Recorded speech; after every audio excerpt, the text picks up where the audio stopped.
Reunion, ఇంకో ఫ్యామిలీలో ఏమో కొంత మళ్ళీ గడబిడ రగడ. సరే, ఒక్కొక్కరు ఒక్కో పార్టీ ఎంచుకునే స్థితి. మరోపక్క Pawan team versus Lokesh team ఆంధ్రప్రదేశ్లో అది బాగా రైజ్లో ఉన్న టాపిక్, ఇప్పుడు సోషల్ మీడియాలో కూడా ట్రెండింగ్లో ఉన్న టాపిక్. ఇక బాబు గారి డాక్యుమెంట్ మీద జగన్మోహన్ రెడ్డి గారు ఫైర్ అయ్యారు, చాలా లెందీ ట్వీట్ పెట్టి. అదంతా ఆయనకు రాసిచ్చిన వాళ్ళు చదువుకున్నారు, కానీ ఆయన చదివారో లేదో అనే డౌట్ అని మీద కూడా కామెంట్స్ వస్తూ ఉన్నాయి. ఇంకా బోల్డెన్ నిమిషాలు టు స్టార్ట్ విత్. అంటే మనోజ్, మౌనిక ఈరోజు వారి తల్లిగారి అంటే మౌనిక తల్లిగారి ఘాట్ దగ్గర వెళ్ళి జనసేనలో చేరబోతున్నట్టు ప్రచారం జరుగుతోంది. సరే, టు స్టార్ట్ విత్ ముందర ఆంధ్రప్రదేశ్లోకి వెళ్దాం. ఏంటి సార్ ఈ ఉప ముఖ్యమంత్రి గారి టీంకిను మరి ముఖ్యమంత్రి గారి కుమారుడి టీంకి అంత పోటాపోటీ ఉందా వాతావరణం అక్కడ? వాస్తవంగా ఈరోజు ఉదయం ఛానల్స్లో కూడా అదే వస్తుంది. నేను మా ప్రజాశక్తిలో కూడా అలాంటి కథనం చూశాను. ఇక్కడ రెండు కోణాలు, ఒకటి పవన్ వర్సెస్ లోకేష్ అన్నది ఒకటి, BJP Janasena versus Telugu Desam. BJP అనేది అంత ఏకపక్షంగా బలపరుస్తూ ఉండదు కదా, వాళ్ళ ఆలోచనలు వాళ్ళకు ఉంటాయి కదా. తెలంగాణలో సంజయ్ అని ఇంకొకరని నడుస్తున్నట్టు ఆంధ్రప్రదేశ్కి ఏమీ లేకుండా ఉండదని. దీనికి బలం చేకూర్చే అంశాలు ఏంటంటే, ఇంతవరకు చంద్రబాబు ప్రభుత్వాన్ని ఓన్ చేసుకుంటూ వెంకయ్య నాయుడు లాంటి వాళ్ళు తప్ప రాష్ట్రంలో ప్రముఖంగా ఉన్న బీజేపీ నాయకులు ఎవరు ఒక మేజర్ స్టేట్మెంట్, మేజర్ ప్రోగ్రామ్ చేసింది లేదు. యాక్చువల్గా ఉన్నది ఉమ్మడి ప్రభుత్వం, మిశ్రమ ప్రభుత్వం అయినప్పటికీ ఒక మంత్రి ఉన్నారు, ఆ మంత్రి ఒకరు మాట్లాడుతూ ఉంటారు తప్ప సత్యకుమార్. ఇంకా మిగిలిన వాళ్ళు ఎవరు ఎందుకు చేయటం లేదు అంటే వాళ్ళ లాంగ్ టర్మ్ గోల్ వేరుగా ఉంది అని. ఈ మధ్య పవన్ కళ్యాణ్కు సంబంధించి కూడా ఉప ముఖ్యమంత్రిగా ఆయన అసలు ఉప ముఖ్యమంత్రిని చేసిందే మేము చెప్పారు కాబట్టి చేశారు అని కూడా బీజేపీ వాళ్ళు చెప్తున్నారు. మరీ అంత ఏకపక్షంగా ఉండకూడదని. మీరు గుర్తు చేసుకుంటే ఎన్నికలకు ముందు ఉప ముఖ్యమంత్రి అవుతారా పవన్ కళ్యాణ్ అని లోకేష్ను అడిగినప్పుడు అడగటం కూడా ఎలా జరిగింది, నేను దాని మీద కూడా కొంత ఎంక్వైరీ చేశాను. అదేమి యాదృచ్ఛికంగా జరగలేదు, రాజకీయంగానే జరిగిందన్నారు. అప్పుడు ఆయన మేము తర్వాత చర్చించి నిర్ణయిస్తాము మా పొలిట్ బ్యూరోలో అని అన్నారు. ఆ తర్వాత చేశారు. చంద్రబాబు కూడా ప్రతి సందర్భంలో ప్రస్తావిస్తున్నారు, మంచి గౌరవం ఇస్తున్నారు, అందులో సందేహం లేదు. కానీ ఇదంతా కూడా బీజేపీ తప్పకుండా పవన్ కళ్యాణ్కి అది చెయ్యాలి, అలా ఉండాలి అని వాళ్ళు ఆయన వెనుక గట్టిగా ఉన్నారు. ఆయనకున్న ఆకర్షణ, సామాజిక పునాది దీనికి తోడు అన్నది. రెండవది, మీరు ఒకటి చంద్రబాబు నాయుడు 10 ఏళ్ళు ముఖ్యమంత్రిగా ఉంటాడు అని పవన్ కళ్యాణ్ చేసిన ప్రకటన, అది రెండు వైపులా పదులున్న కత్తి లాంటిది. ఎందుకంటే తెలుగుదేశం వాళ్ళు, తెలుగుదేశం హార్డ్ కోర్, లేకపోతే ఆ పార్టీ ఉండాలి ఎన్టీఆర్ తర్వాత చంద్రబాబు తర్వాత అనుకునే వాళ్ళు సహజంగా లోకేష్ భారతదేశంలో ఉన్న సాంప్రదాయం ప్రకారం ఇప్పుడు ఉమర్ అబ్దుల్లానే కదా అక్కడ. మీరు కాశ్మీర్ నుంచి కన్యాకుమారి వరకు చూస్తే అక్కడ ఉమర్ అబ్దుల్లా, ఇక్కడ స్టాలిన్, ఇద్దరు కుమారులే, రాజకీయ వారసులే. ఆ వాతావరణంలో ఊహిస్తున్నప్పుడు లోకేష్ అన్నది వాళ్ళు సిద్ధమయ్యారు. కానీ చంద్రబాబే ఉండాలి అని చెప్పడం ద్వారా పవన్ కళ్యాణ్ పరోక్షంగా లోకేష్ కాకపోవచ్చు అనే ఒక ఇండికేషన్ ఆయన ఇచ్చారు అన్నది ఒకటి. తర్వాత వీళ్ళ మధ్యలో జరుగుతున్న నిన్న పొట్టి శ్రీరాములు సభలో కూడా కొన్ని చిన్నవి అటువంటివి చంద్రబాబు తనకిచ్చే ప్రాధాన్యత, ఇలాంటి వాటిని పవన్ తరచూ ఎందుకు ఇన్నిసార్లు ఒక 6 నెలలు అయిన తర్వాత బిజినెస్లో పడిపోతారు. కానీ పదే అదే విషయాల చుట్టూ ఎందుకు జరుగుతుందంటే కొంత కోల్డ్ వార్, కొంత స్ట్రాటజిక్ వార్ జరుగుతుంది అనేది కీలకమైందని. ఉదయం కూడా నేను ఏదో ఛానల్లో చూస్తున్నాను. నిజంగా జరుగుతుందా సార్, లేదా డైవర్షన్ పాలిటిక్స్ లో భాగం ఏది కోల్డ్ వార్? కోల్డ్ వార్ న్యాచురల్గా ఉంటుంది. ఇప్పుడు మీరు ప్రశ్న అడుగుతున్నారు, నేను చెప్తున్నాను. మన ఇద్దరి మధ్యలో కూడా కనిపించని ఒక మీ ప్రెషర్ మీకు, నా ప్రెషర్ నాకు, చూసేవాళ్ళు వాళ్ళ నేపథ్యాలను బట్టి వాళ్ళకి ఉంటుంది. అది చాలా సహజం. ఆ ప్రెషరే లేకపోతే అసలు ఇది ఉండదు. అందుకని జనసేన టీడీపీ మధ్యలో లేదా బీజేపీ మధ్యలో ఏ ప్రెషర్ లేదనుకోవటం. కానీ పవన్ కళ్యాణ్ అంత అమాయకుడు కానీ, లేకపోతే అంత ఏ విధమైన ఫ్యూచర్ స్ట్రాటజీస్ లేని నాయకుడు కూడా ఏం కాదు. అంత సినిమా దీన్ని కాదని లేదా పక్కన పెట్టి దీంట్లోకి వచ్చారన్నప్పుడు చాలా ఉంటుంది కదా. ఇప్పుడు ఉదాహరణకు జనతా దర్బార్ ఉందనుకోండి, అది ఒక సమస్య అయింది. లోకేష్ దాన్ని చాలా చెప్పడం మీడియా ఎప్పుడైతే మొదలుపెట్టిందో పవన్ కూడా తీసుకోవడం మొదలుపెట్టారు. అయితే ఆఫీసులో తీసుకోవడం మొదలుపెట్టారు. మంత్రులు ఎవరైనా నివాసాల దగ్గర తీసుకోవాలి కానీ ఆఫీసులో తీసుకోవడం ఏంటి అని క్వశ్చన్స్ చేస్తే ఇప్పుడు చంద్రబాబు కూడా వారానికి ఒక రోజు అక్కడికి వెళ్ళి తీసుకుంటానన్నారు. ఇప్పుడు తెలంగాణలో రేవంత్ రెడ్డి కాదు, కొత్తగా కాంగ్రెస్ అధ్యక్షుడిగా వచ్చిన మహేష్ కుమార్ గౌడ్ కూడా మంత్రులకు ఒక రోజు కేటాయించాలి అని. అంటే పార్టీలు దీర్ఘకాల పునాదులు కాపాడుకోవాలి, ఒకరి చుట్టూ వెళ్ళకూడదు అన్నది కూడా పెరిగింది అని చెప్తున్నారు. ఇంకో కీలకమైన అంశం, హూ ఈజ్ నెక్స్ట్ చంద్రబాబు. ఇప్పుడు చంద్రబాబు నాయుడు ఇప్పుడు పోలవరం వెళ్ళారు, స్వయంగా ఆయనకున్న అవగాహన వీటిని బట్టి వ్యవహారాలన్నీ చక్కబెట్టే వాళ్ళు ఎవరు? నెంబర్ 2 తెలుగుదేశంలో నెంబర్ 2 అచ్చిరాదని ఎప్పుడు అంటుంటారు. ఇప్పుడు నెంబర్ 2 లోకేష్ కావడం వల్ల ఆ సమస్య అంతగా ఉత్పన్నం కాదు. కానీ జనసేన వాళ్ళ అభ్యంతరాలు వాళ్ళు అప్పుడప్పుడు చెప్పేది ఏంటంటే లోకేష్ అన్ని శాఖలకు కూడా ఆయనే చెప్పేది, ఇది కూడా ఒక సమస్యగా ఉంది. తను ముఖ్యమంత్రి కుమారుడుగానో లేకపోతే సీనియర్గా పార్టీ ప్రధాన కార్యదర్శిగా గౌరవం ఇస్తాం, కానీ ఆయన వేరే శాఖలను కూడా ఆదేశించడం మొదలు పెడితే ఇంకొక ముక్కలో చెప్పాలంటే చంద్రబాబుకి ఇచ్చినంత స్థానం మేము లోకేష్కి ఇవ్వడానికి సిద్ధంగా లేము. తెలుగుదేశం పార్టీకి అది న్యాచురల్ సహజమైన ఇది కావచ్చు, కానీ మాకు కాదు. సో ఇది దీని మీద సఫిషియంట్, ఇది డైవర్షన్ ఏం కాదు. ఇది నిజానికి ఏదైనా డైవర్షన్ చేస్తుంటే బీజేపీ చేసి ఉండాలి. వాళ్ళు సైలెంట్గా తెర వెనక ఉండి పవన్ కళ్యాణ్ ఎక్కువగా ఇలా చేస్తున్నారు అనే ఒక అభిప్రాయం బలంగా ఉంది. దీనివల్ల ఇది ఒక కొత్తది, ఇప్పుడున్న సమస్యలు లేకపోతే ఆలోచనలు చాలక దీని మీద ఎవరు ఏమీ పెద్ద విప్పరు, సహజంగా నడుస్తూ ఉంటుంది. మీరు ఇప్పుడు మీరు ఇందాక ఇచ్చిన ఇంట్రడక్షన్లో ఇచ్చిన ఇంకొన్ని అంశాల వెనక కూడా ఇది వస్తుంది మనకు. అవును, అది కూడా మనం మాట్లాడొచ్చు. సో ఇంకొక సమస్య, ఈ రోజు మధ్యాహ్నం ఇప్పుడు కలుస్తున్నారు ఆయన, పవన్ కళ్యాణ్ గారు సీఎం గారిని కలుస్తున్నారు. బహుశా దాంట్లో నాగబాబు గారికి మంత్రి పదవి మీద చర్చ, అది కూడా ఇప్పుడు రాజ్యసభ అన్నది కూడా చాలా సమస్యగా మారిందని. రాజ్యసభకు నాగబాబు వెళ్తారని దాదాపు అంతా గ్రౌండ్ ప్రిపేర్ అయ్యాక దాన్ని కాకపోవటం, కృష్ణయ్యను బీజేపీ వాళ్ళు తీసుకొని, తెలుగుదేశం నుంచి వైసీపీలోకి వెళ్ళిన కృష్ణయ్యను బీజేపీ వాళ్ళు తీసుకొని రాజ్యసభకు పంపించి బీసీ క్లెయిమ్ వాళ్ళు చేయటం, నాగబాబు వెళ్తాడనుకున్న ఆయన ఆగిపోతే ఆయన మంత్రిని చేయటం గురించి అప్పటికప్పుడు ఆగమేఘాల మీద, ముందు ఏమన్నా హింట్స్ లేవు.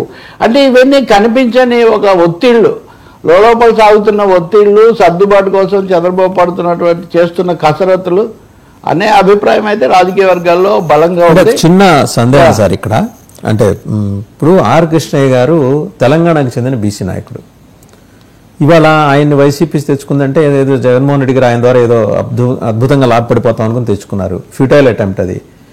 మళ్ళీ వాళ్ళు బీజేపీ వాళ్ళు తీసుకుని మరి ఆంధ్రప్రదేశ్కి చెందిన బీజేపీ శ్రేణులకి ఏం మెసేజ్ పంపిద్దాం అనుకుంటున్నారు? వాళ్ళకి నిజంగా బీసీ లీడర్స్ లేరు. అందుకనే బీజేపీ వాళ్ళకి కూడా ఆ విధంగా వాళ్ళకి కొంచెం స్థానికంగా ఎవరు నోరు ఎత్తకపోవడానికి అది కూడా ఒక కారణం.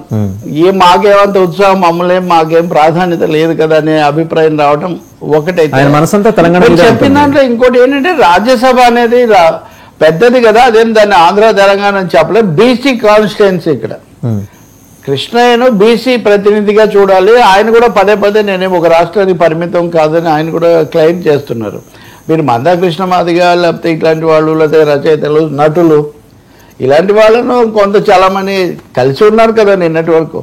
బట్ అది ప్రధానమైన కన్సిడరేషన్ కాకపోవచ్చు, కానీ ఈ రెండు పార్టీల మధ్యలో మటుకు అదొక అంశంగా ఉండే పరిస్థితి. During his tenure with YCP in Rajya Sabha also he did not raise anything about AP. Yeah, అంటే ఆయన ఎప్పుడు ఆయన ఎప్పుడో ఒకటి చెప్పాడు, నాతోనే ఒకసారి ఎప్పుడో చెప్పారు, నేను తెలుగుదేశం కానీ రాష్ట్రం కానీ I'm not that serious, I'm more concerned about BC. ఆయన ప్లాట్ఫామ్, ఆయన కాన్స్టిట్యున్సీ బీసీ అని. సరే, అలా అని మీరు నాయకులు అవుతారు, మాకేం చేయలేదు అనే బీసీ సంఘాలు వాళ్ళు కూడా ఉంటారు. అంటే ఇది ఈ ఉద్యమాలన్నింటిలో ఆ సమస్య ఉంటుంది. సో అక్కడ కూడా నాగబాబును అంత క్షణాల మీద ప్రకటించితే తప్ప కుదరకపోవటం, అప్పుడు ఎప్పుడు జరగలేదు కదా అట్లా ముందుగా ప్రకటించటం. సాధారణంగా మంత్రివర్గం ఏర్పడుతుందంటే కూడా పేరు ఎప్పుడు వస్తుంది, గవర్నర్ రాజ్భవన్ చూస్తుంటాం మనం. అటువంటిది రాజ్యసభ సభ్యులు ప్రకటించేటప్పుడు నాగబాబు మంత్రి అవుతాడు అని చంద్రబాబు నాయుడు సంతకం చేసి మరి విడుదల చేశారు, పార్టీ లెటర్ హెడ్ మీద. దీన్ని బట్టి కొంత సర్దుబాటు కోసము ఇందాక మీరు అన్నారు ఎలా చెప్పగలరు, ఇవన్నీ దానికి సంకేతాలు కదా. కాబట్టి ఇవి పోనీ విధానపరమైన అంశాల మీద అంటే అది ఏం కాదు. మళ్ళీ విధానపరంగా వీళ్ళు ఎవరు పెద్ద తేడాలు పెడుతుంది ఏం లేదు. మీరు మొన్న కలెక్టర్ల సమావేశంలో కూడా చూస్తే ఐ థింక్ వాళ్ళ పవన్ కళ్యాణ్ శాఖకు సంబంధించిన ఆఫీసర్ కొంత చెప్తుంటే మీరు అది కాదు కదా, మీరు నాకు చెప్పారు కదా అది చెప్పండి అంటే ఆయన వెంటనే కనీసంగా నిధులు ఉండాలి మన శాఖకు అని ఆయన చెప్పడము. కనీసంగా కాదు, నిధులు కావాలని ఆయన చెప్పడము.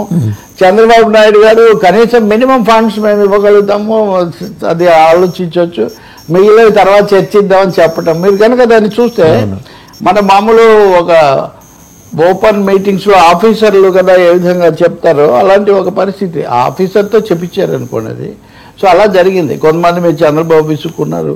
సో ఇవన్నీ ఒక భాగమేమో పాలనాపరమైన ఒడిదుడుకులు సర్దుబాట్లు, రెండోది రాజకీయంగా 2-3 భాగస్వాముల మధ్యలో సాగుతున్నటువంటి సహజంగా ఉండేదే, కానీ కొంచెం అదనంగా ఉందని. అంటే BJP grand south strategy. BJP ఏదో సైలెంట్ గా వెనకాలండి చేస్తున్నారు. ఎందుకు బీజేపీకి న్యాచురల్ గా వెంకయ్య నాయుడు ఒక్కరే ఉన్నప్పుడు కూడా ఎప్పుడు సైలెంట్ గా ఉన్న సాంప్రదాయం బీజేపీకి లేదు. సో టీవీ చర్చల్లో వీటన్నిటిలో కూడా మిగతా వాళ్ళకంటే వాళ్ళు వచ్చి చాలా ఎక్కువగా మాట్లాడతారు. ఇప్పుడు 3వ అధికారం చాలా మంచి దీంట్లో జోష్లో ఉన్నప్పుడు ఎందుకు ఆంధ్రప్రదేశ్లో లోకి మెయింటైన్ చేస్తున్నారు? ఒకటేమో నాయకత్వం మారుతుంది అని తెలంగాణలో బహిరంగంగా చర్చ జరుగుతుంది, ఏపీలో అలా జరగట్లేదు అనేది మినహా Purandeswari is on way out, confirm లేదా నాట్ వెరీ సీరియస్ ప్రెసిడెంట్ కాదు, అధిష్టానం సీరియస్గా తీసుకోవట్లేదు, ఇది కనిపిస్తుంది. సో ఇది బీజేపీలో కోల్డ్ వార్. ఇందాక చెప్పింది మనం వాళ్ళ మీద అయితే 3 పార్టీల మధ్య ఉండేది కాక బీజేపీలో అదనంగా నడుస్తున్నటువంటిది. అందులో వెంకయ్య నాయుడు ఆ ఇన్ఫ్లుయెన్స్ అది అలా ఉండేవాళ్ళు ఒక బ్యాచ్ ఉంది. ఆయన పైకి రాజకీయాల్లోకి రాకపోయినా అంటే ఇంకా ఉపరాష్ట్రపతిగా రిటైర్ అయిన తర్వాత ఇంకా నిన్న చెప్పారు కదా తమాషా అంటే నిన్న ఎన్టీఆర్ సినీ వజ్రోత్సవంలో వెంకయ్య నాయుడు ప్రత్యేకించి చెప్పాడు ఉపరాష్ట్రపతి మానేశాక ఏం చేయాలి ఏంటి కొంత ఏదో కోడ్ ఉంటుంది, నేను దాని ప్రకారం ఎక్కువ మాట్లాడలేదని. కానీ మన సోషల్ మీడియా సోదరులు మాత్రం వెంకయ్య నాయుడు జగన్ అసలే అతను ఇప్పటికే అయ్యాడు, ఇంకా మెంటలు ఎక్కించకండి అన్నాడని ఒక హెడ్డింగు, చంద్రబాబు పేరు ఎత్తగానే ఏమైందో చూడని ఒక హెడ్డింగు, వెంకయ్య నాయుడుకు కనీసం 4 హెడ్డింగులు తగిలిచ్చారండి. పాపం ఒకటి కూడా నిమిత్తం లేదు, ఆయన ఏం అనలేదు అక్కడ ఒకటి కూడా. నేనైతే ఒక ఫ్యాక్ట్ చెక్ అంటుంటారు కదా, ఫ్యాక్ట్ చెక్ కనుక చేస్తే సోషల్ మీడియా హెడ్డింగుల్లో 3/4 భాగం బోగస్, అనవసరంగా రెచ్చగొట్టడాలు, ఒకరినొకరు తిట్టడాలు ఇవే కనిపిస్తున్నాయి. సో ఇది కూడా రెండో అంశంలోకి వెళ్తే ఇప్పుడు చూశాను మంచు ఫ్యామిలీలో మళ్ళీ విభేదాలు రోడ్డెక్కాయి. మెగాబజార్ అల్లు కాంపౌండ్ మధ్య సంబంధాలు దగ్గరగా చేరుకున్నాయి. అంటే ఈయనే స్వయంగా వెళ్ళి అర్జున్ గారు స్వయంగా చిరంజీవి గారింటికి తర్వాత నాగబాబు గారి నివాసానికి వెళ్ళారు, కలుసుకున్నారు. సుహృద్భావ వాతావరణంలో చర్చలు జరిగాయి. ఈయన కలుసుకోవటం, వాళ్ళని పలకరించడం, వాళ్ళని పరామర్శించడం. సో ఓవరాల్గా ఏంటంటే ఇప్పుడు గాడిని పడుతున్నట్టుంది. అంటే మెగా కాంపౌండ్ని దాటి నేను సొంతంగా వెళ్ళటానికంటూ నాకంటూ ఎటువంటి రీజన్స్ ఏమీ లేవు, అలాంటి పరిస్థితి క్రియేట్ అయిందని చెప్పుకునే విధానంలో ఈయన చెప్పుకున్నారట. ఏం పర్లేదు మనంతా ఒకటే అనే విధానంలో వాళ్ళిద్దరూ భరోసా ఇచ్చారు. వర్షం గాడి తప్పింది మీడియా తప్ప మెగాలు కాదు, అల్లులు కాదు. అండ్ మీతోనూ అలాగే ఇక్కడ కూర్చున్న మన మిత్రులతోనూ చాలాసార్లు చెప్పాను, పుష్ప 2 విడుదలకు ముందు నుంచి ఇదంతా ఏదో ఊళ్ళో పెళ్ళైతే ఇంకెక్కడో హడావుడి అన్నట్టుగా వాళ్ళేదో సినిమా విడుదలవుతుంటే మీడియాలో మనం బుర్రలు పగలు కొట్టుకొని మెగా వర్సెస్ అల్లు, లేకపోతే ఆ ఫ్యాన్స్ యాంటీ ఫ్యాన్స్, ఇదంతా అర్థం లేని విషయం. ఎవరిని పళ్ళ చెట్లను బంగారు ఖజానాలను ఎవరు వదులుకోరు సార్. రెండోది బంధాలు ఎలాగో ఉన్నాయి, ఎటు తిరిగి అక్కడ అల్లు రామలింగయ్య గారు, ఇక్కడ చిరంజీవి గారు, వాళ్ళ ఆధారంగా మధ్య అరవింద్ పాత్ర సంధానకర్త క్యాటలిస్ట్ రోల్ ఇది జరిగింది. అది దాన్ని ఇప్పుడు బదులు కొట్టుకోవడానికి కారణం ఏం లేదు. నంద్యాలకు వెళ్ళాడు కాబట్టి వైసీపీ క్యాండిడేట్ కోసం టీడీపీ వాళ్ళకు జనసేన కోపం వచ్చిండొచ్చు, దాని మీద ఫోకస్ అయ్యిండొచ్చు, ఎన్నికల్లో అదొక అంశం, అదే అయిపోయింది. ఆ తర్వాత వాళ్ళ మధ్యలో స్పర్ధ ఉందని చెప్పడానికి ఏం లేదు.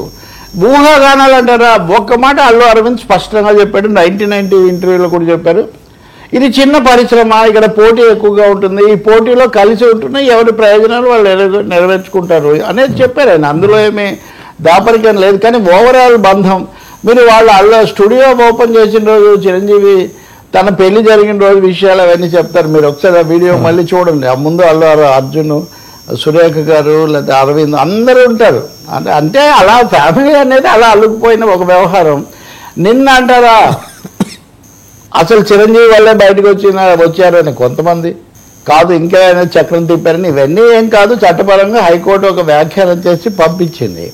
కాబట్టి చిరంజీవిని కాదని ఎటు వెళ్తారని నేను చాలాసార్లు చెప్తుంటా. మామయ్యది మొగల్తూరు, మా నాన్నది పాలకోళ్ళు అనేది అతని మొదటి పాట. మామయ్యది మొగల్తూరు, అందులో కూడా లైన్ ముందు తండ్రి కాదు, మామయ్యది మొగల్తూరు మాడ అన్నది పాలకోళ్ళు అని పాడాడు. సో ఆ పాట అల్లు అర్జున్ ఆపే అవసరమా దానికి ఏమి ఉండదు.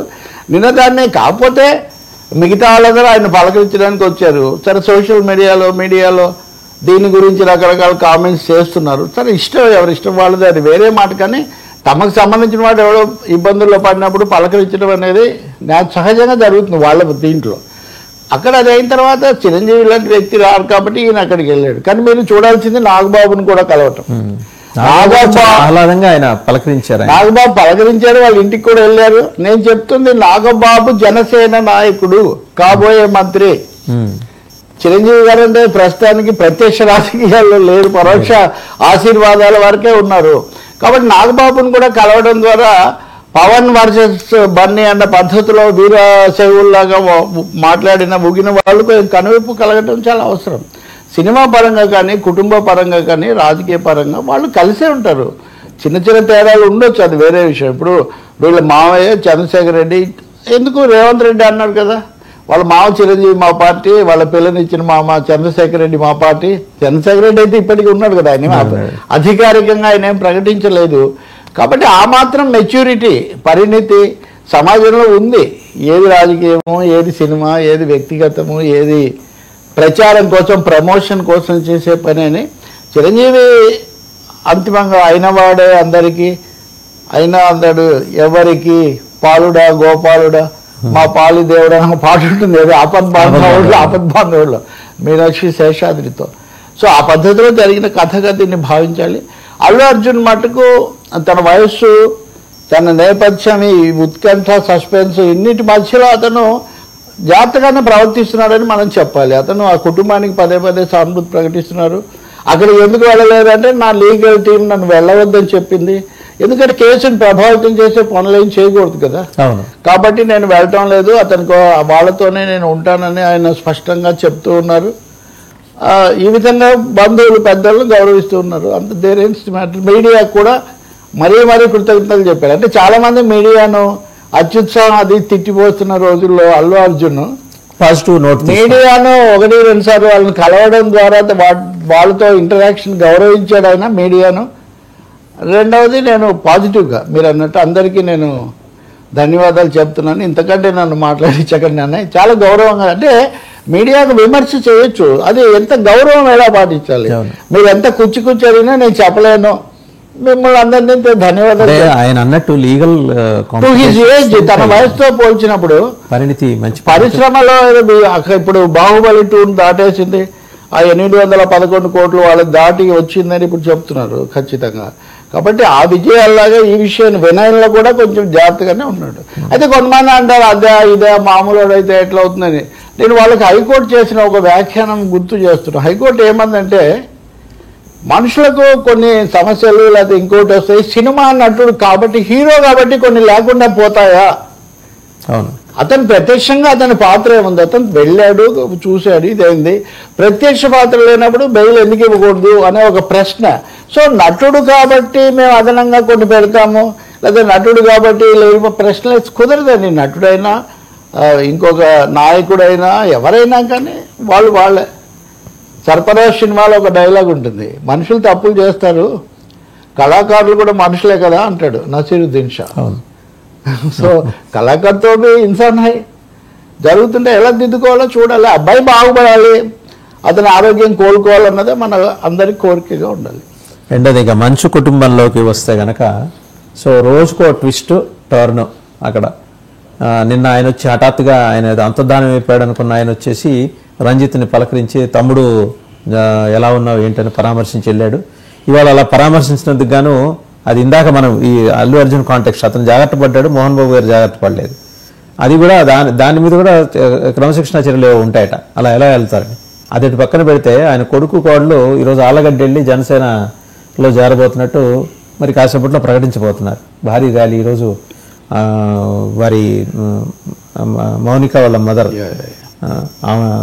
వర్ధంతి కాబట్టి అక్కడికి వెళ్ళి నివాళులు అర్పించి వెంబడే జనసేన స్టాండ్ తీసుకోవటం. మోహన్ బాబు గారికి ఈ వయసులో ఈ కష్టాలు ఏంటండి? ఈ కష్టాలు కొని తెచ్చుకున్నా కదా, స్వయంకృత అపరాధాలు. అయితే స్వయం అహం ప్రేరితాలు ఖచ్చితంగా చెప్పాలంటే తన కోపమే తన శత్రువు అని నేను ముందు నుంచి చెప్తున్నా సుమతి కారుడే పద్యం. కాబట్టి ఎప్పుడైతే మీరు మరి విపరీతంగా ఇదైపోయారో దాని తర్వాత 3 భాగాలు ఉన్నాయి వాస్తు ఇందులో. 1 కుటుంబం, 2 రాజకీయం, 3 చట్టం. ముందు కుటుంబం భాగం చూస్తే కుటుంబంలో మీరు రచ్చకెక్కారు కాబట్టి మీడియా వచ్చింది. కానీ మీడియా మీద మీరు నింద వేయాలని చూశారు. ఆ పేరుతో ఒక మీడియా ఆయన మీరు విపరీతంగా కొట్టారు. కొట్టిందాన్ని కూడా కొట్టాము పొరపాటే అని బాధపడుతున్నాం అని అనకుండా సర్కస్ చేశారు. అటు ఇటు తండ్రి కొడుకు రకరకాలుగా 3 సార్లు 3 రకాలుగా మాట్లాడి చివరగా ఆలస్యంగానైనా మోహన్ బాబు జ్ఞానోదయం అయినందుకు నేను సంతోషిస్తున్నాను. ఇది చాలా ఆలస్యంగా అర్ధమనస్కం అని మీతో అన్నాను కదా, అర్ధమనస్కం చెల్లుబాటు కాదు అని సమాజం గట్టిగా చెప్పిన తర్వాత ఆయన వెళ్ళి క్షమాపణ చెప్పారు. క్షమాపణ చెప్పడం అంటే మోహన్ బాబు కేసుకు ఆ కేసుకు తేడా ఉంది. అది అనుకోకుండా జరిగిన ఒక విషాదం. ఇది స్వయంగా చేసినటువంటి ఒక అఘాయిత్యం. కరెక్టే, ఒక అఘాయిత్యం ఇది. తర్వాత అఘాయిత్యాన్ని కప్పిపుచ్చుకోవడం కోసం అవతల వాళ్ళను నిందించినటువంటి ఒక అహంభావం. దీంతో పాటు నేను చెప్తాను, మన మీడియాలో కూడా చాలామంది పెద్ద మనుషులు, ఆలోచన పరులు మీడియా అత్యుత్సాహం అని మీడియానే తప్పన్నట్టుగా మాట్లాడారు. కానీ మోహన్ బాబు స్వయంగా వెళ్ళి క్షమాపణ చెప్పడం ద్వారా తప్పు తనదే అని చెప్పి ఒప్పుకున్నట్టు అయింది. బెటర్ లేట్ దాన్ నెవర్ అన్నట్టుగా. ఇప్పటికైనా దీని చట్టబద్ధత లేదా ఎలా చూస్తారంటారా, రాజీ చేసుకుంటే కూడా కోర్టులు ఏమి అనవు. కానీ ఇక్కడ దెబ్బ తగిలి వాళ్ళ హత్యా ప్రయత్నం కేసు పెట్టారు కాబట్టి కోర్టు ఎలా తీసుకుంటుంది, కోర్టు ప్రతిసారి అలౌ చేయొచ్చు చేయకపోవచ్చు. కాబట్టి ఆయనకు అలా వెళ్ళడానికి హక్కు ఉందా లేదా అన్నది రేపు కోర్టు దాని మీద కూడా కామెంట్స్ చేస్తుంది. కానీ వ్యక్తిగతంగా చూసినప్పుడు మటుకు ఆ మాత్రం ఒక కనువిప్పు కలగటము అంతవరకు మటుకు మంచి విషయమే. ఇంకా మిగిలింది ఆ తర్వాత కూడా ఆగలేదు కదా. తర్వాత మనోజ్ మళ్ళీ నా యంత్రం, నాది డీజిల్ యంత్రమో జనరేటరో దాన్ని ఏదో పాడు చేయాలని ప్రయత్నించారు. మా ప్రాణాలకు ముప్పు ఉంది, మా అన్న విష్ణు అనుచరుల వల్ల పంచదార పోసారట. అదే పంచదార దాన్ని పని చేయకుండా అది చాలా ప్రమాదకరమైన పరిణామాలకు దారితీసే అవకాశం ఉంది అని. కాబట్టి కుటుంబంలో దాచేస్తే దాగని సత్యంలాగా కుటుంబంలో ఉన్నటువంటి భయంకరమైన పరిస్థితి మళ్ళీ ఒకసారి బయటకు వచ్చింది. మరి దీన్ని ఎలా పరిష్కరించుకుంటారు? ఇందాక నేను రాచకొండ కమిషనర్ సుధీర్ బాబు మాట్లాడుతూ ఆయన చెప్పింది నేను చూశాను. ఆయన 24 వరకు మోహన్ బాబుకు కోర్టు అరెస్ట్ చేయొద్దు కాబట్టి మేము ఆగుతాము, ఈ లోపల కూడా వాంగ్మూలం తీసుకుని కోసం వెళ్ళారు హైకోర్టు. ఆ రోజు అయితే ఇవ్వలేదు, ఆ రోజు ఇవ్వకుండా కేసును వాయిదా వేశారు 24 వరకు. దాని అర్థం రాలేదు కదా, ఆ రోజు ముందస్తు బెయిల్ వెంటనే మంజూరు చేయలేదు కదా కోర్టు. కాబట్టి నిరాకరించారా లేదా అన్నది అది తీర్పు వచ్చిన తర్వాత తెలుస్తుంది. రెండోది మనోజ్ మౌనిక రాజకీయం. సో ఎందుకనండి అంటే ఆ స్టాండ్ ఎందుకు తీసుకున్నారు అంటే కుటుంబం నుంచి థ్రెట్ ఉండటం వల్ల ఏదో ఒక పొలిటికల్ పార్టీ ఆశ్రయం పొందితే రక్షణ దొరుకుతుందనే భావనతో తీసుకున్నారా, లేకపోతే నిజంగానే జనసేన మీద అంటే రెండు ఛాన్సెస్ మీడియా కూడా సోషల్ మీడియా విశ్లేషణ. ఒకటి వాళ్ళ అక్క అఖిలప్రియ గారు ఆల్రెడీ మరి రాజకీయాల్లో ఉన్నారు, చెల్లిగా నేను కూడా ఉండాలి కదా అనే పద్ధతిలో ఆవిడ ఆలోచన చేస్తున్నారా? ఈ చర్చలో కూడా ముందు నుంచి ఇప్పుడు మనోజ్ను మనము మంచు వారి అబ్బాయిగా మోహన్ బాబు కుమారుడుగా చూస్తున్నాం, కానీ ఆయన భూమా వారి అల్లుడు అన్న విషయాన్ని కూడా మనం చూడాల్సి ఉంటుంది. సో మంచు మనోజే విక్టిము, మోహన్ బాబే అగ్రెసర్, లేకపోతే మోహన్ బాబు కుటుంబమే అగ్రెసర్ అని చెప్పడానికి మన దగ్గర ఆధారం లేదు, మనకు అవసరం కూడా లేదు. వాళ్ళ అంతర్గతమైన సమస్య. కానీ ఎందుకంటే ఈయన కూడా బౌన్సర్లను తీసిపోయాడు. సో ఈయన కూడా తన మొబిలైజేషను, తన స్ట్రాటజీ, తన అడుగులు తను వేస్తున్నాడు అనేది మనకు చాలా స్పష్టమవుతుంది. ఆ రోజు ఆయన పవన్ కళ్యాణ్కు నేను లేఖ రాస్తాను అని కూడా చెప్పారు. పవన్ కళ్యాణ్ స్పందిస్తారా లేదా అంటే తెలుసుకుంటారు, కానీ వెంటనే ఎందుకు ఆయన తన మీద వేసుకుంటారని. కానీ ఒకటి కదా, భూమా కుటుంబం ప్రజారాజ్యంలో ముందుగా చేరింది. భూమా నాగిరెడ్డి, శోభా నాగిరెడ్డి. శోభ గెలిచారు, నాగిరెడ్డి ఓడిపోయాడు తర్వాత కూడా. ఇప్పుడు ఆయన మరణించి ఆయన వైసీపీలోకి వెళ్ళి వైసీపీ నుంచి మళ్ళీ టీడీపీలోకి వచ్చి టీడీపీలో ఆయన చనిపోయిన తర్వాత అఖిలప్రియ కొద్ది రోజులు స్వల్పకాలంలో మంత్రిగా ఉన్నారు.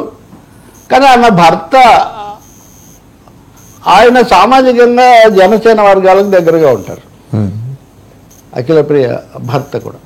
ఈసారి మళ్ళీ అధికారంలోకి వచ్చాక ఇంతవరకు చంద్రబాబు నాయుడు ప్రత్యేకమైన పాత్ర కానీ ప్రాధాన్యత కానీ ఇచ్చింది లేదు. భవిష్యత్తులో ఏం జరుగుతుందో మనం చూడాల్సి ఉంటుంది.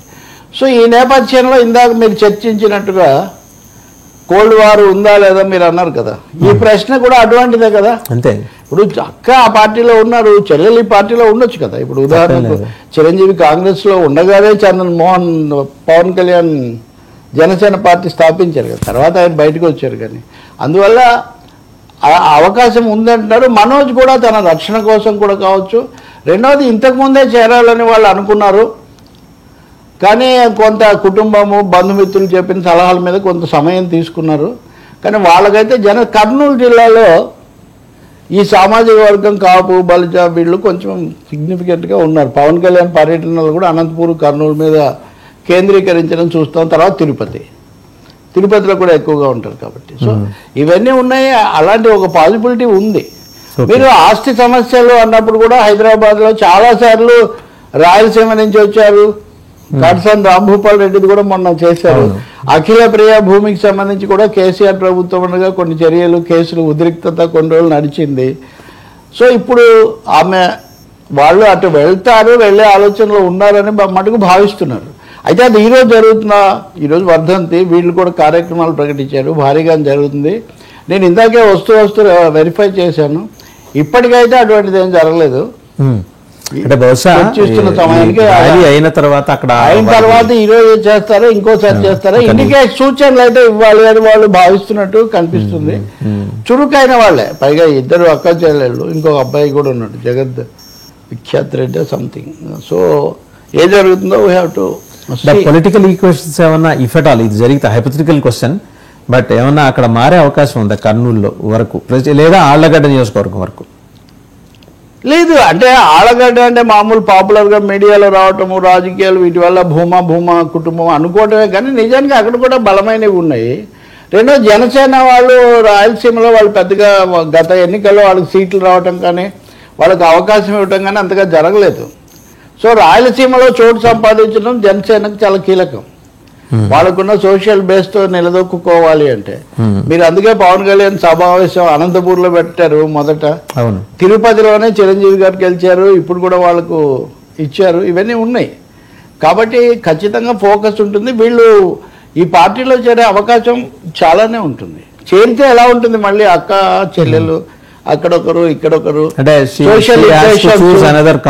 సోషల్ ఈక్వేషన్ ఇందాక నేను చెప్పినట్టుగా అక్కడ కూడా కుటుంబంలో కూడా ఆమె భర్త ఇవి కూడా ఉన్నాయి.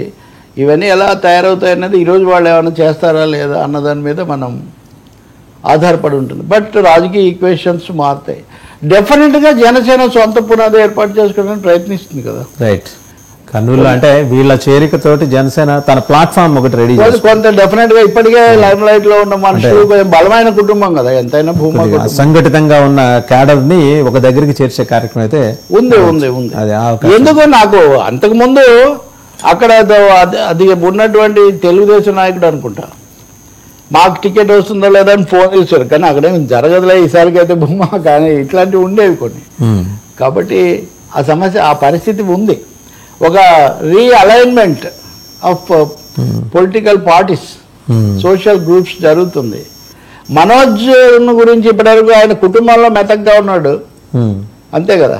బయటకు వచ్చిన ప్రకారం మరి అక్కడికి వెళ్ళిన తర్వాత ఎలా ఉంటుంది, పవన్ కళ్యాణ్ ఆశీర్వదిస్తారా, ఇవన్నీ మనం చూడాల్సి ఉంటుంది. నాగబాబు ఈ విషయాలు తేలాక ఇది జరగవచ్చు, వెంటనే ఈ రోజే జరుగుతుందా డైరెక్షన్ అటువైపు ఉంది. అఖిల ప్రియ కూడా అంత సంతృప్తిగా ఉన్న పరిస్థితి కాదు. నాట్ వెరీ ఉన్నారంటే అంతే కదా. అసలు ఆమె మంత్రి అవ్వటము అప్పుడే కొంత ఉద్రిక్త పరిస్థితుల్లో జరిగింది. ఆ రోజు జగన్ సభలో చేయటం, ఈయన చనిపోవడానికి దారితీసిన పరిస్థితులు, ఇవన్నీ కూడా. అందుకని కుటుంబంలో కొంత ఉద్రిక్తత ఉంది. అది మామూలుగా ఉండే కుటుంబాల్లో ఉండే లాంటిదే, వేరే దీంతో నేనేం పోల్చట్లేదు.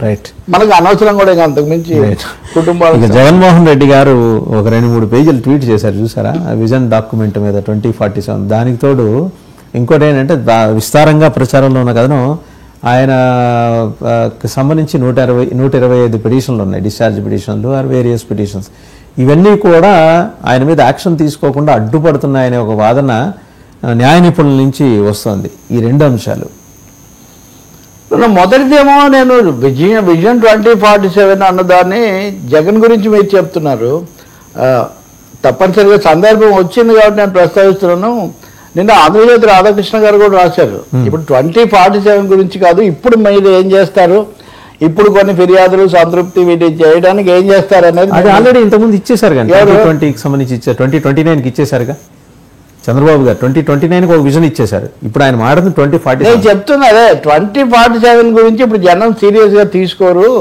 ఈ ప్రభుత్వము ఇప్పుడు వచ్చినవి ప్రత్యర్థులు ఎలా ఎదుర్కొంటారు, లేకపోతే పార్టీ వాళ్ళు ఎలా చేస్తారు, దీని మీద 2-3 ఫిర్యాదులు ఉన్నాయి. జగన్ మీ మీద ఫిర్యాదు చేస్తున్నాడు, మీ పార్టీ వాళ్ళు కూడా మీరు కొంచెం స్లోగా ఉన్నారని ఫిర్యాదు చేస్తున్నారు. ఇది వదిలేసి 2047 గురించి మాట్లాడడం వల్ల పెద్ద ఉపయోగం లేదన్నట్టుగా ఆయన మాట్లాడారు.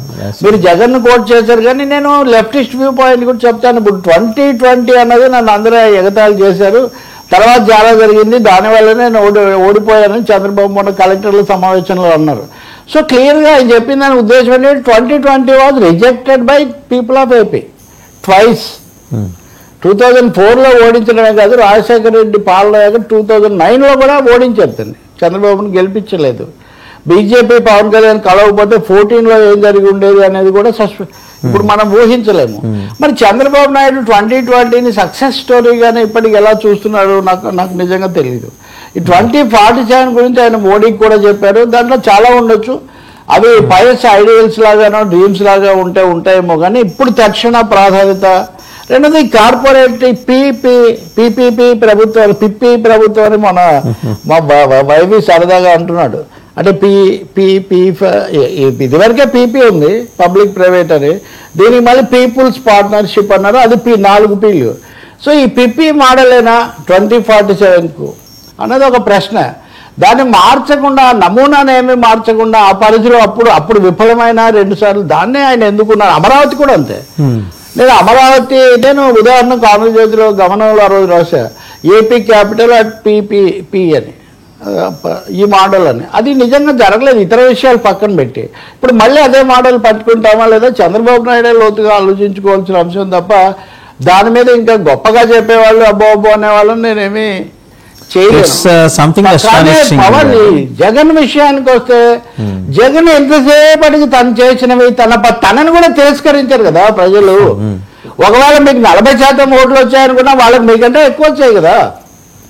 అంటే జనమే తప్పు, లేదా ఈవీఎంలు అంటారు అని మనమేం కాపాడలేము, అది వేరే విషయం.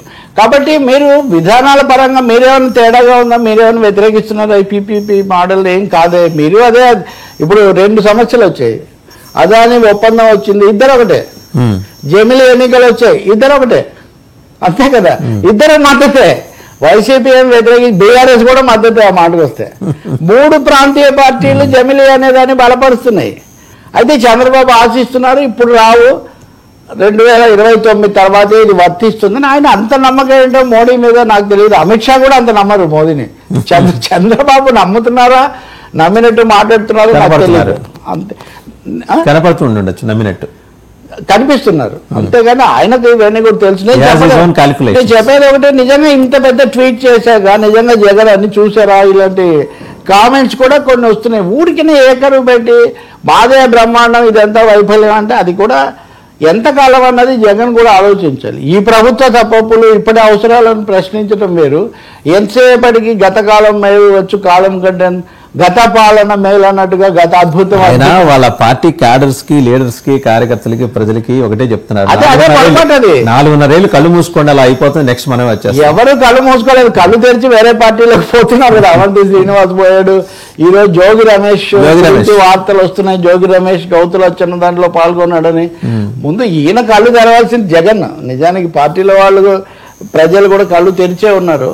ఇంకా రెండోది కేసులు, వాటి గురించి మీరు ఉదయం కూడా చర్చించినట్టు నేను చూశాను సార్. రాజ్యాంగం చట్టం అనేది ఒకటి ఉన్న తర్వాత అది అందరికీ, జగన్కైనా, జయలలితకైనా, చంద్రబాబుకైనా, రేవంత్ రెడ్డికైనా ఒకటే వర్తిస్తుంది సార్.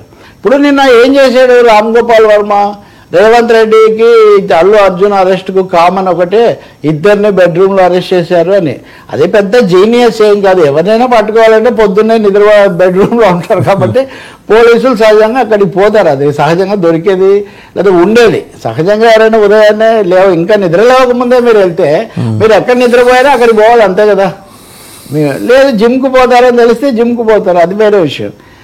కాబట్టి వీళ్ళందరూ రేవంత్ అయినా వీళ్ళందరూ చట్టరీత్యా కోర్టులోకి వెళ్ళి పోరాడుతున్నారు. తప్పులు ఒప్పులు మీరు రాజకీయ విమర్శలు వేరు. చట్టపరంగా జగన్కు ఆ పిటిషన్ వేసే అవకాశం ఉంది కాబట్టి ఆయన వేశాడు. కాదంటే కోర్టే చెప్తుంది. దాని గురించి ఇప్పుడు ముందస్తు బెయిల్ కోసం చంద్రబాబు గారు వెళ్ళలేదా? ఇప్పుడు ధూళిపాల నరేంద్ర దగ్గర నుంచి ఎంతమంది వెళ్ళలేదు. అందుకని ఒకరు వెళ్తే రైటు, ఒకరు వెళ్తే తప్పు.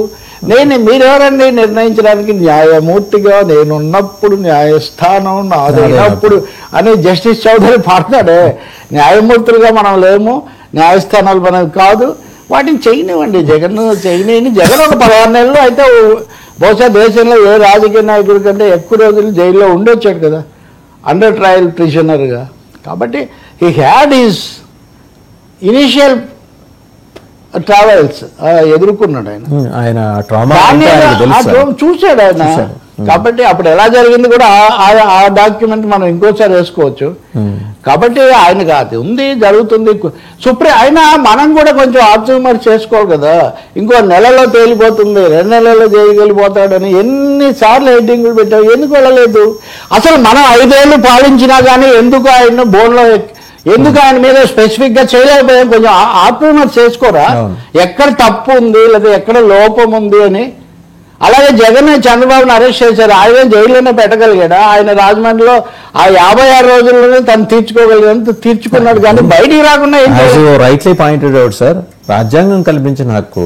వీళ్ళు దాన్ని ఏదైనా మార్చాలనుకుంటే వీళ్ళు 124 మంది కండలు తిరిగిన యోధులు ఉన్నారు. చట్టం చేసి లేదా తీర్మానం చేసి కేంద్రానికి పంపిస్తే కేంద్రం ఎందుకంటే సిజేఐ గారు రమణ గారు ఉన్నప్పుడు చాలా గుహలు వీళ్ళు చేశారు, ఆయనకి ఏం సంబంధం లేకుండా. సో చట్టము రాజ్యాంగం కొన్ని ఉంటాయి సార్, దానికి లోబడే జరగాలి. చట్టాన్ని మార్చాలి అంటే మీరు పార్లమెంట్లో మార్చండి. ఇక్కడ 164 మంది, అక్కడ 299 మంది ఎన్డీఏ వాళ్ళు ఉన్నారు కదా. మోడీ గారికి చెప్పండి ఇవన్నీ ఎందుకు. ప్రాపర్ ప్లాట్ఫామ్ నుంచి తీర్మానం చేసి పాసిబుల్ అంటున్నా నేను చెప్తుంది. చట్టం అందరికీ ఒకటి. ఇందాక నేను అల్లు అర్జున్ గురించి చెప్పింది, హైకోర్టు చేసిన కామెంట్ అదే. ఒకరు ఫలానా కాబట్టి వాళ్ళకు అధికంగా ఉంటాయని అడిగేటప్పుడు వాళ్ళకు ఉన్నవి లేకుండా పోవు. ఒక పౌరుడికి ఉండే హక్కులన్నీ అల్లు అర్జున్ కూడా ఉంటాయి. ఒక నిందితుడికి ఉండే హక్కులన్నీ జగన్మోహన్ రెడ్డికి కూడా ఉంటాయి. మేమైతే నిందితులము, మీరైతే మేము నేరస్తులని ముందే ముద్ర కుదరదు, అది చట్టం ఒప్పుకోవచ్చు. ఆయన 5 ఏళ్ళు ప్రధానమంత్రి, ముఖ్యమంత్రిగా ఉన్నారు, ప్రధానమంత్రితో కలిసి.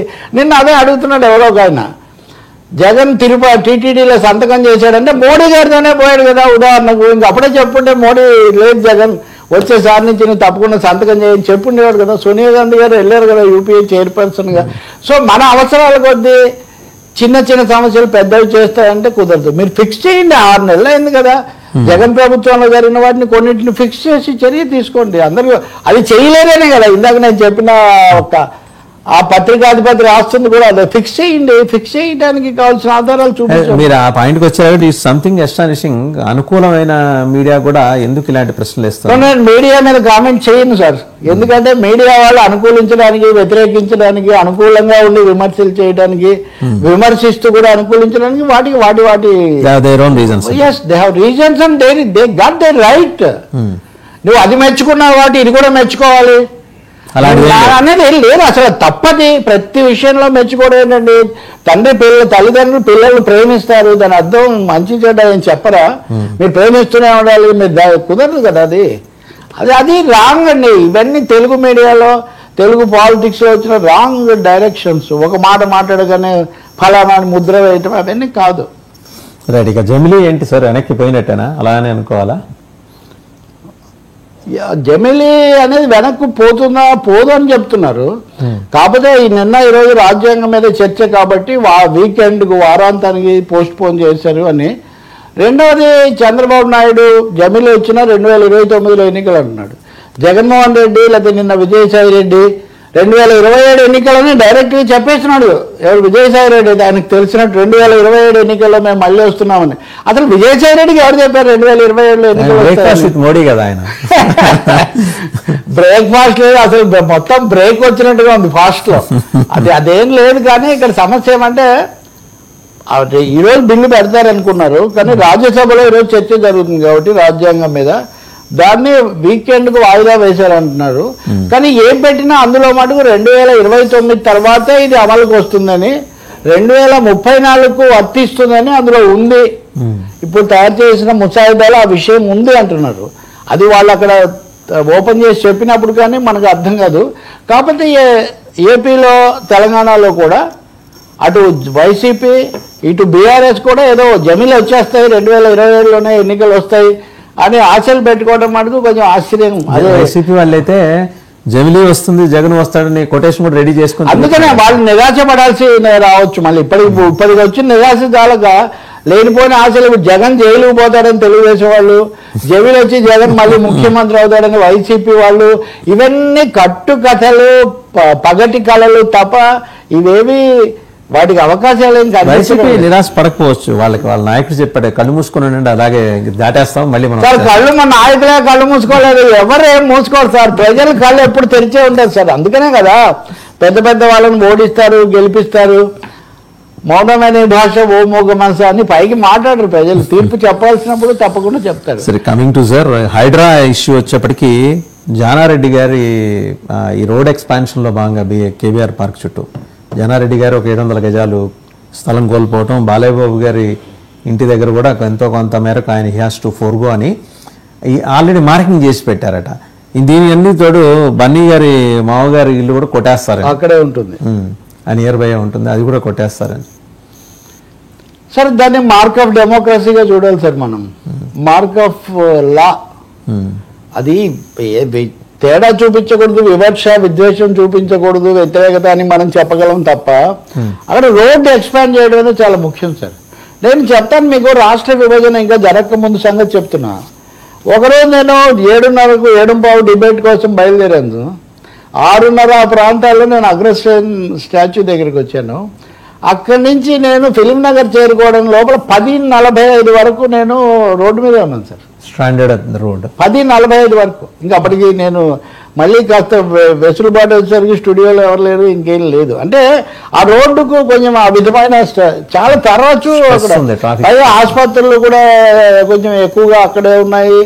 విఐపీలు మంత్రులు అందరూ అటు ఇటుగా ఉండే పరిస్థితి ఇదంతా. అదే ఆ విషయం పక్కన పెడితే ఆ రోడ్డు వేసినప్పుడు ఆ ఎక్స్పాన్షన్ ప్లాన్లో అంతా అప్పుడు ఊహించలేదు, అదంతా పెరిగింది, వెహికులర్ ట్రాఫిక్ పెరిగింది. అటువంటి అప్పుడు పబ్లిక్ ఇంట్రెస్ట్ కోసం, ప్రజా ప్రయోజనం కోసం ఆ రోడ్డును విస్తరించాల్సి వస్తే నా స్థలం కొన్ని గజాలు అని ఎవరైనా ఆలోచించడం ఎంత పొరపాటు సార్.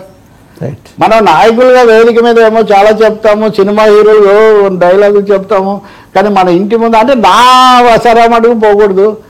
నేను కనుక్కున్నా వాస్తవంగా తెలంగాణ చీఫ్ మినిస్టర్ ఆఫీస్ వాళ్ళైతే ఒకటే చెప్తున్నారు, చట్టం ముందు ఒకటే, ఎవరు ఎంత పెద్ద మా నాయకులైనా పెద్ద స్టార్స్ అయినా మేము అయితే వెనక్కు పోవడం ఏమి ఉండదు, ప్రత్యేకించి ఖర్చు ఏమి ఉండదు, కానీ వెనక్కు పోవడం ఉండదు అందరికీ. ఇక ముందే కాదు, అదే అల్లు అర్జున్ అరెస్ట్ చేసినప్పుడు వాళ్ళ స్టాండ్ అదే, నాగార్జున దాన్ని కన్వెన్షన్ కూల్చినప్పుడు అదే, మేము దానికే కట్టుబడి ఉన్నాము, అది మేం చేయలేదు, అధికారులు వాళ్ళు దీని ప్రకారం చేస్తున్నారు, కాబట్టి వెంటనే జరుగుతుందా కొంచెం అటు ఇటు అని తప్ప. కానీ నేను చూసిన వార్తల్లో రైట్ సార్, అంటే బాలకృష్ణ కూడా కొంచెం కష్టపెట్టుకున్నాడు అది ఇది అన్నారు, కానీ ఇది వ్యక్తిగతంగా తీసుకోవాల్సిన అవసరం లేదు. నేను అంటాను వనరులు ఉన్న వాళ్ళు, ఇది ఇప్పుడే కాదు, నేను మీకు ఇది కూడా చెప్తున్నా, Rajasekhara Reddy outer ring road వేసినప్పుడు రామోజీరావు స్థలము దానికోసం మెడికల్ తిరిగిందని వాళ్ళు అన్నారు, రాజశేఖర రెడ్డి కోసం మెడికల్ తిరిగిందని వాళ్ళు స్టోరీస్ వేశారు. మళ్ళీ అమరావతిలో రింగ్ రోడ్డు అన్నప్పుడు ఫలానా వాళ్ళకు మేలు జరిగేట్టుగా చూశారని వైసీపీ వాళ్ళు కేసు పెట్టారు. అసలు రోడ్లు అనేవి ప్రజల కోణంలో రాకపోకల కోణంలో కాకుండా ఎవరి స్థలాలు, ఎవరికి లాభం, ఎవరికి నష్టం, ఇది ఏంటి సార్ నిజంగా. Let us appreciate Hydraa's initiative sir. అయితే నా బేసిక్ క్వశ్చన్ ఏంటంటే, చెక్ పోస్ట్ దగ్గర నుంచి బాలకృష్ణ గారి నివాసానికి వెళ్ళే దోవలో left side high rise constructions వస్తున్నాయి, మరి ఏ రకమైన ఎవ్రీథింగ్ ఇప్పుడు if you have specific thing or specific proof or opinion చట్టం లేదు దీని మీద మీరు పిల్లు వేస్తారా లేకపోతే గవర్నమెంట్ ప్రభుత్వానికి చెప్తారా, అది వేరే విషయం. కానీ అది ఒకటే రూల్ ప్రకారం ఇలా ఉండొచ్చు, ఇలా ఉండకూడదనే కదా ఇందాక చెప్పింది కూడా. ఒకటి పబ్లిక్ ఇంట్రెస్ట్ ఉండాలి, రెండోది ప్రైవేట్ పర్సన్స్ మధ్యలో మనం తేడా చూపించకూడదు. అంతవరకు పెరగాల్సిన అవసరం అయితే ఒకటి ఉంది. మీరు అన్నట్టుగా అది ఏంటి అనేది తెలుసు. నెలల తరబడి వాకర్స్, మార్నింగ్ వాకర్స్ దాని మీద ఆందోళన చేశారు కూడా. కేబీఆర్ పార్క్ లోపలికి వచ్చేసింది ఆ construction. అవును అవును అవును అవును. సో ఇప్పుడు మరి government has to take this also into అన్నీ ఎవ్రీథింగ్ డెఫినెట్లీ. ఒకవేళ ప్రభుత్వం దాన్ని కనుక మినహాయించే ప్రయత్నం చేస్తే దాన్ని తప్పకుండా ఫైట్ చేయొచ్చు. బట్ ఒక సూత్రాన్ని అయితే మనం అప్రిషియేట్ చేయాలి.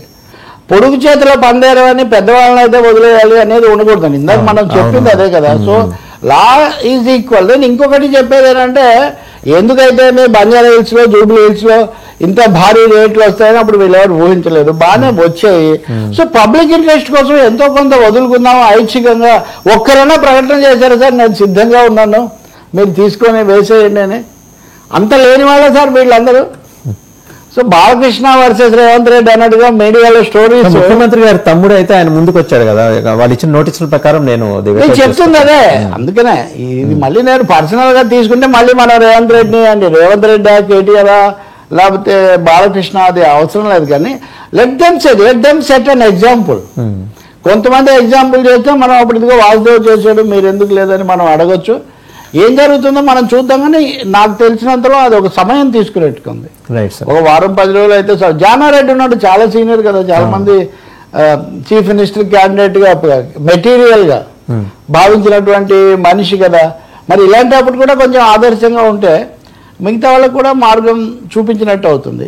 రోడ్ల ఎక్స్పాన్షన్ అయితే ఒకటి తప్పకుండా జరగాల్సి ఉంది. ఇందులో తన మన పర ఆ తేడా లేకుండా చట్ట ప్రకారం రేవంత్ రెడ్డి కనుక నిజంగా ఇప్పటికీ ఉన్న సినిమా వాళ్ళతో ఉన్నది నాగార్జున అయిపోయి బాలకృష్ణ, అల్లు అర్జున్, మంచు మోహన్ బాబు, ఇప్పుడు మళ్ళీ బాలకృష్ణతో కూడా నిజంగా వస్తే అది కూడా తెలుగుదేశం లో బాలకృష్ణ ఏంటో అందరికీ వెరీ ఇంట్రెస్టింగ్. అంటే పాపం చంద్రబాబు గారి మీద అనవసరంగా వీళ్ళందరూ రేవంత్ రెడ్డికి ముఖ్యమంత్రి అయ్యాక వెళ్ళి అభినందనలు తెలుసు. చంద్రబాబు గారి మీద ఒక నిందేస్తారు, ఆయనకు అత్యంత ప్రియపాత్రుడైన శిష్యుడు రేవంత్ రెడ్డి గారని. కానీ నిన్న పొట్టి శ్రీరాములు గారి వర్ధంతి కార్యక్రమంలో మాట్లాడుతూ చంద్రబాబు గారు నిజంగా మనోవేదంతో మాట్లాడారు. పేరు తీసేయటం ఏంటండి అట్లాగా, తప్పు కదా అని. సరే దానికి ఆయన ఆంధ్రప్రదేశ్లో పెడతానన్నారు. బట్ ఇక్కడ కూడా ఆయన పెట్టాలనుకుంటున్న పేరు కూడా ఆంధ్ర చరిత్ర సంస్కృతి గ్రంథరచన చేసిన ఆయన గొప్ప వ్యక్తి సురవరం ప్రతాప్ రెడ్డి గారి పేరు పెట్టాలనుకుంటారు, తప్పేం లేదని అనిపిస్తుంది. But at the same time Potti Sriramulu గారికి ఇవ్వాల్సిన డ్యూ రెస్పెక్ట్ ఇవ్వకపోవడం అనేది చంద్రబాబు గారికి మనోవేదన కలిగించినట్టు. ఒకటి రేవంత్ రెడ్డి తీసేయలేదు. రెండో విషయం, రాష్ట్రం విడిపోయిన తర్వాత ఇక్కడ ఉంది కాబట్టి వాళ్ళు పెట్టుకున్నారు. మీరు అన్నట్టు సురవరం ప్రతాప్ రెడ్డి కూడా తక్కువ కాదు. కానీ విచారించాల్సిన విషయం అంటే రాజమండ్రిలో డెవలప్ చేయాల్సిన, అభివృద్ధి చేయాల్సిన తెలుగు విశ్వవిద్యాలయాన్ని చేయలేదు, రెండు ప్రభుత్వాలు చేయలేదు. తెలుగు భాష కోసం మేము అంటుంటారు. కానీ తెలుగు విశ్వవిద్యాలయం ఎంత ఘోరంగా ఉందో నేను మీకు చెప్తాను. కొత్తగా నియమితుడైన వైస్ ఛాన్సలర్తో నేను ఒక 10 రోజుల కిందట మాట్లాడాను. ఎంత తక్కువ సిబ్బంది ఉన్నారు ఇక్కడ. అక్కడైతే అసలు రాజమండ్రిలో వాళ్ళు అభివృద్ధి చెయ్యనే లేదు. అది అంత ముందు ఉన్నటువంటి ఆవరణ ప్రాంగణం దాన్ని అలాగే కొనసాగిస్తున్నారు. కాబట్టి పొట్టి శ్రీరాములు ఒక ఆంధ్రప్రదేశ్ కాబట్టి ఆంధ్రప్రదేశ్లో తప్పకుండా పెట్టి అభివృద్ధి చేస్తే అది ఇంకా మరి అదొక వేరే కథ. కానీ అందులో రేవంత్ వర్సెస్ చంద్రబాబు సురవరం ప్రతాప్ రెడ్డి గారి పేరు పెట్టడానికి నేను స్వాగతం లేదు. ఇప్పుడు రంగా గారి పేరు మార్చి జయశంకర్ పేరు పెట్టినా సహజంగా న్యాచురల్ కోర్స్ అండి. ఒకసారి మీరు ఒక నిర్ణయం జరిగిన తర్వాత దాంతోపాటు 1 by 1 అవి ఒకదాని తర్వాత ఒకటి జరుగుతాయి. తప్పకుండా ఇవన్నీ ఆంధ్ర ప్రాంతంలో కూడా చేసుకోవడానికి మీకు అధికారం ఉంది. అది చేయకుండా ఇంకొకటి మాట చెప్తాను నేను, గురువులు శిష్యులు ఇదంతా భగవద్గీతలో కృష్ణుడు ఏం చెప్పాడు చెప్పండి. అల్టిమేట్గా రాజ్యము రాజకీయం దాని ప్రయోజనాలు దానికి ఉంటాయి. సో నమస్కారం, నా నమస్కార బాణం ముందు వేస్తాము, తర్వాత బాణం గుండెకి ఎక్కువ పెడతాడు. అంతే కదా అర్జునుడు అందరికీ కూడా అదే చేయమని చెప్పింది కూడా కృష్ణుడు. కాబట్టి ఇక్కడ చంద్రబాబు రేవంత్ రెడ్డి తెలంగాణ ఆంధ్రప్రదేశ్ ప్రయోజనాల కోసం వాళ్ళు ప్రాతినిధ్యం వహించాల్సిందే. కానీ నిజానికి చంద్రబాబే కొంచెం బ్రాడ్ చూపించవచ్చు. ఎందుకంటే అంతకుముందు నవ్యాంధ్ర నిర్మాత ఇవన్నీ ఉన్నాయి ఆయన చెప్పుకుంటారు. కాబట్టి మీరు రేవంత్ రెడ్డి జగన్ కేసీఆర్ చాలా స్నేహితులు కదా. మరి ఎందుకు ఒక్క సమస్య పరిష్కారం అయిందా? కనీసం 3 సమస్యలు పరిష్కారం అయ్యాయి. ఒక నిధులు లేబర్ సెస్ ఒకటి పంచుకుందామని, మిగతా 2 మీద కమిటీలు వేద్దామని. వాస్తవం మీరు తెచ్చారు కదా. చివరిగా ఒక్క మాట చెప్పి నేను కంక్లూడ్ చేస్తాను.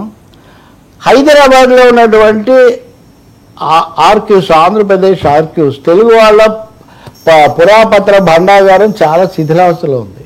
వాటిని ఇంతవరకు పంచుకోను లేదు, అక్కడ కనీసం రక్షించుకోను లేదు అన్నట్టుగా అనుకుంటాను. తార్నాకలో. రెండవది ప్రెస్ అకాడమీ పాత ప్రెస్ పత్రికలన్నీ డిజిటలైజ్ చేశారు.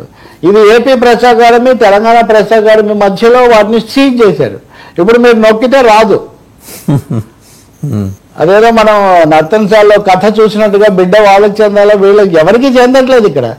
కాబట్టి తప్పకుండా మనం సురవరం ప్రతాప్ రెడ్డిని గౌరవిద్దాం, పొట్టి శ్రీరాములు గారిని గౌరవిద్దాం. కానీ ముందు ఈ మన వారసత్వం అక్కడ శిథిలమైపోతున్న వాటిని కాపాడుకుందాం. ముందు అటువైపు ఇద్దరు ముఖ్యమంత్రులు కూడా చొరవ తీసుకోవాలి. వీలైతే నేను ఒక లేఖ కూడా రాస్తాను. థ్యాంక్ యూ తెలకపల్లి రావు గారు. సో చూసాం కదా, చాలా సమగ్రమైన విశ్లేషణ విభిన్న అంశాల మీద. కోల్డ్ వార్ ఏపీలో ఏ పార్టీల మధ్య నడుస్తుంది, ఏ నాయకుల మధ్య నడుస్తుంది, దీని వెనక ఉండి నడిపిస్తున్నది బీజేపీనా లేకపోతే సహజంగా ఉత్పన్నమైన యుద్ధ వాతావరణమా? చాలా డీటెయిల్డ్గా ఎనాలైజ్ చేశారు. And at the same time mega family మంచు ఫ్యామిలీలో జరుగుతున్న